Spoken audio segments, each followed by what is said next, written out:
Kinetic energy can be calculated using the formula K equals half times m times v squared, where in this case K represents kinetic energy, m is the mass, and v is the speed of the object that we're trying to calculate the energy of. So let's look at a couple of examples here. In this example we have a rock, and that rock has a mass of 1 kilogram, and we can write that as m equals 1 kilogram.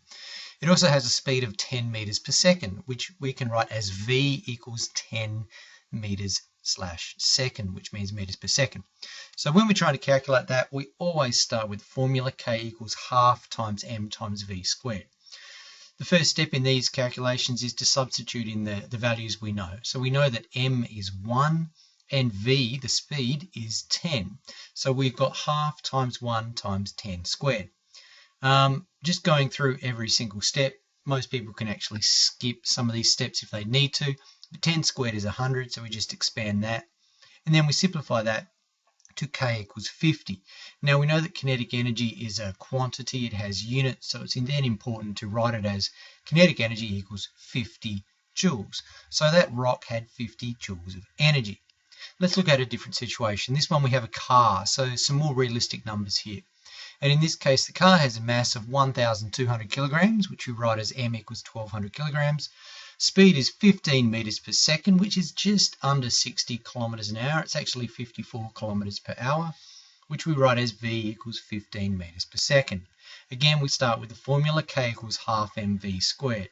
Substitute in those values, do a bit of a calculation of 15 squared equals 225.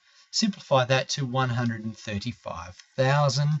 Again, we need units, so kinetic energy equals 135,000 joules. So that car with a mass of 1,200 kilograms moving at 15 meters per second has 135,000 joules of kinetic energy.